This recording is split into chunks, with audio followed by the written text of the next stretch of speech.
સદદેવીદાસ અમરદેવીદાસ આપણે જે પરબધામ છે એનો ઇતિહાસ શું છે એ આપણે ભાગ 1, 2 અને 3 માં જોયો અને આ છેલ્લો ચોથો ભાગ છે આ પણ તમે જોજો એટલે તમને ખબર પડે સંપૂર્ણ ઇતિહાસ શું છે કેવો છે કે સદદેવીદાસ બાપુ અને અમરદેવી એને એના જીવનમાં શું શું કેવી સેવાઓ કરી કેવું બધાને રોટલો ખવડાવ્યો કેવું એના જીવનમાં દીન દુખિયાની રક્ત પીતિયાઓની એને સેવા કરી આ સંપૂર્ણ એ ઇતિહાસ છે એ આ ભાગ 1 થી 4 ની અંદર છે અને મારી ચેનલને તમે લાઈક શેર અને સબસ્ક્રાઇબ કરજો અને આ 4 વિડીયો તમે જોજો અને બીજાને પણ કહેજો હમણાં 16/7/2026 અષાઢી બીજ આવે છે અષાઢી બીજે ત્યાં મોટો મેળો ભરાય છે અને જે એનો ધૂણો છે એની સમાધિ છે ત્યાં માણસો દર્શન કરે છે દર્શનનો લાભ લે છે અને પુણ્યનું ભાથું ભેગું કરે છે તો આજે મારે તમને જે વાત કરવી છે ભાગ 4 ની અંદર છેલ્લે આપણે જોયું હતું કે સદદેવીદાસ બાપુ છે એ આશ્રમની અંદર લોહી લુહાણ હાલતમાં આવે છે કોઈ 2 માણસો એને મૂકી જાય છે અંધારું હતું ખબર નથી કોણ હતું એમ અમરબાઈ આછું એવું જોયું હતું કે એકને ખભે ધાબળો હતો એકને ખભે લીલું લુગડું હતું લાકડીને ટેકે આવતા હતા કોઈ વૃદ્ધ જેવા લાગતા હતા અને એને આવીને એમ કીધું આ દેવલાને સંભાળ અને ધૂણામાંથી જે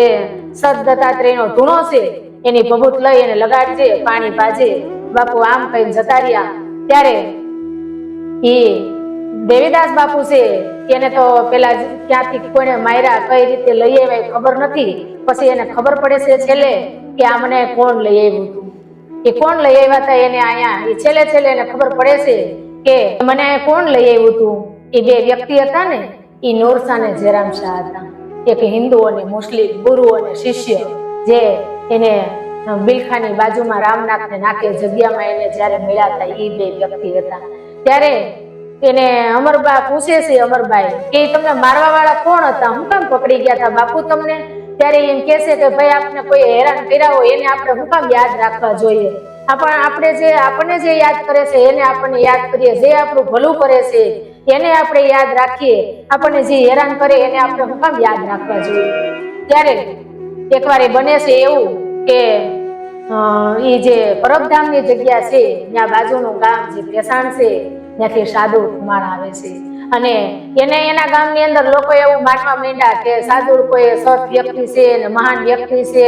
એને એમ થયું કે કોઈક દિવસ કોઈ વ્યક્તિના ધારેલા કામ મારાથી નહીં થાય ને તો એ કે મારામાં જે સત છે જે મારાથી થાય છે એ મારી ભક્તિ છે એ પાછી પડશે એના કરતા ભલું છે કે હું પરબધામની જગ્યાની અંદર વયો જાઉં ત્યાં આવે છે ત્યાં રોકાય છે ને એમ કહે છે કે બાપુ હવે કાયમ માટે મારે રહેવું છે અને ત્યારે બાપુ એમ કહે છે કે નાના ભાઈ તું કહીશ અત્યારે તું જુવાન છો જુવાનીમાં તને એવું લાગે પણ કોઈક દિવસ તારું ઘર યાદ આવશે ત્યારે તું વયો જાય કે નહીં મારે ઘરે 2 ભાઈઓ છે અમે 3 ભાઈઓ છે મારા 2 મોટા ભાઈઓ છે વરેલા પરણેલા છે અને હું તો એક રઝળતો માણસ છું કે મેં કઈ લગ્ન કર્યા નથી કે જેથી કરી અને મારા બાળ બચ્ચા કે ઘરના કોઈ સભ્ય મારા રખડી પડે એવું કહે છે ત્યારે એમ કહે છે કે કાંઈ વાંધો નહીં ધૂણામાંથી એને તિલક કરે છે અને એમ કહે છે કે આજથી તું સદદત્તાત્રેયનો મહાપંથી બન્યો અને એને તિલક કર્યું એને એમ કહે છે તું કપડાં બદલી લે અને ત્યારથી સાધુ એ આશ્રમની અંદર રહેવા લાગ્યો એ જગ્યાની અંદર રહેવા લાગ્યો અને અમરબાઈ અને સાધુ એ 2 આશ્રમના હોશે કામ કરે ટહેલ કરે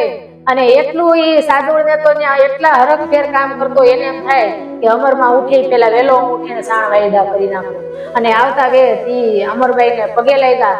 અને અમરબાઈ બેન એવું એને ઉચ્ચારણ કરી અને એને બોલાવે ત્યારે અમરમાને પણ એવો એક અહેસાસ એવી એક અનુભૂતિ થાય છે કારણ કે દેવીદાસને તો પિતા સમાન ગણતી જ્યારે એ દેવીદાસ બાપુને જૂનાગઢના પકડી ગયા હતા માણસો થઈ એને એક રાત જ એવી હતી કે એ આશ્રમમાં આવ્યા ત્યાર પછીની પહેલી રાત એવી હતી કે એ આશ્રમની અંદર એને એકલું રોકાવાનું થયું હોય ત્યારે એને જે સદદેવીદાસ બાપુ છે એનામાં એને પિતા દેખાતા હતા એ માતા અને પિતાનો બેયનો પ્રેમ એ બાપુ પાસેથી એને મેળવ્યો હતો અને આજે આ જગ્યાની અંદર સાધુ આવ્યા છે ત્યારે સાધુને પોતાના દીકરાની જેમ રાખે છે ત્યારે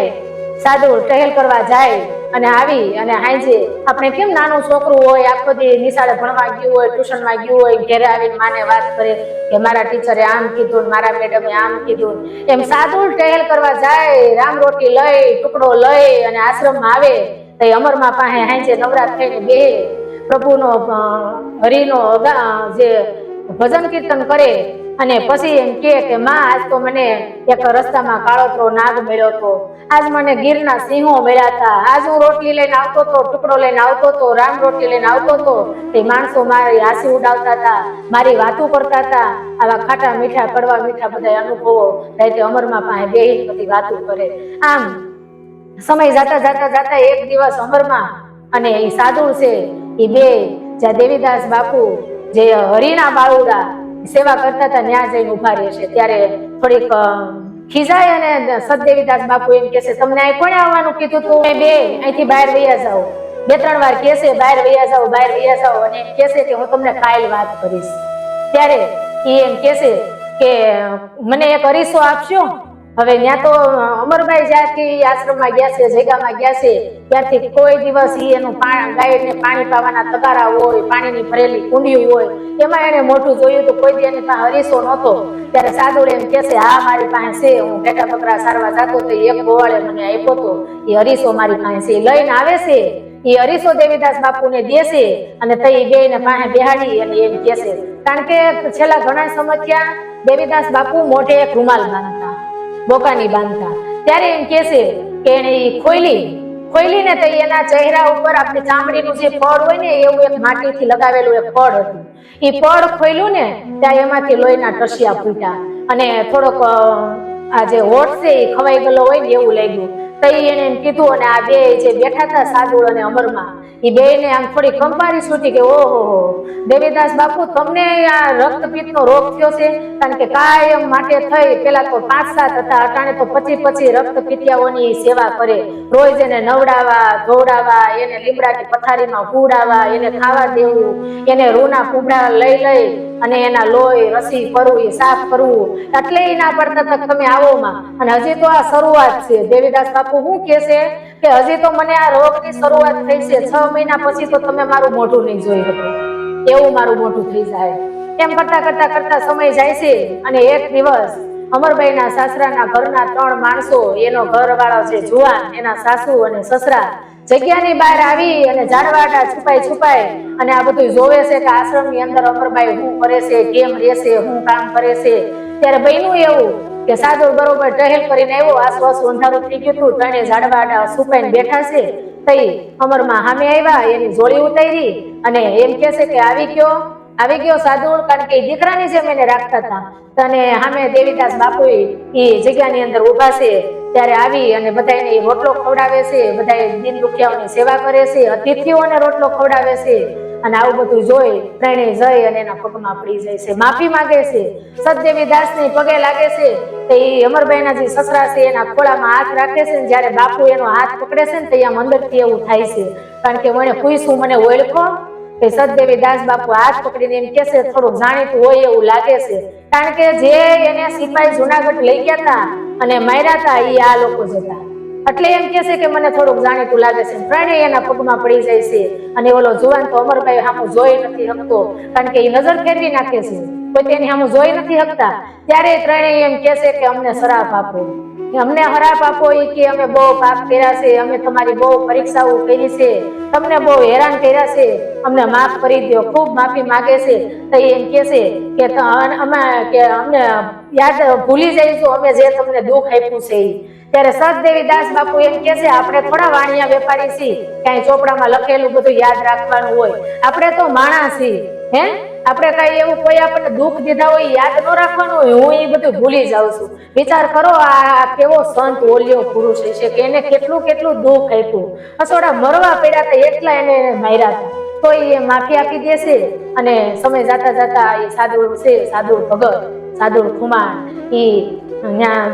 જગ્યાની અંદર સેવા કરે છે. ઘણો સમય વીતી ગયો અને સાધુડો કેવા ભજનો કીર્તનો ગાતા કે ગાતા એટલું એના શરીરમાં એટલું એને જોમ ઉપડતું ભજન કીર્તન.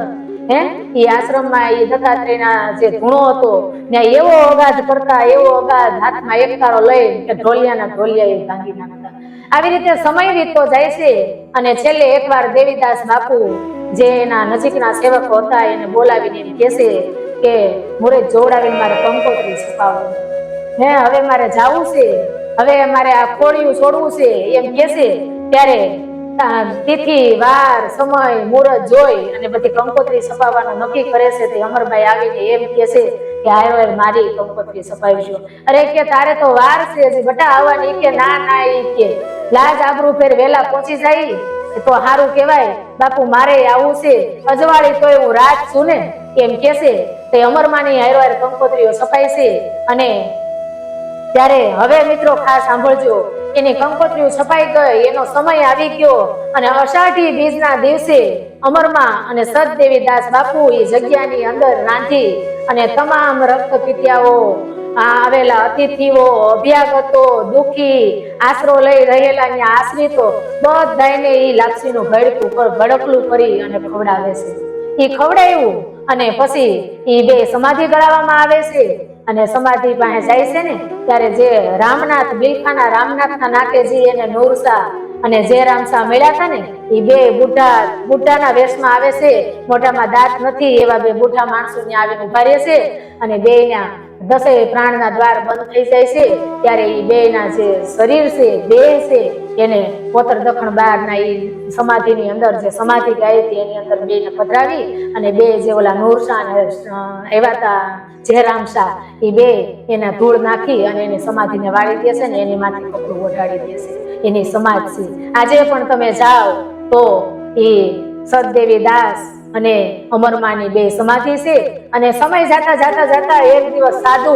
પોતે સમાધિ લેવાનો જ્યારે સમય આવે છે ત્યારે એ જે સદદેવી દાસ બાપુ, અમરદેવી દાસ, પછી ઓલા આગળ સમાધિ લીધેલા જે હતા મેં તમને વાત કરી કે જસો અને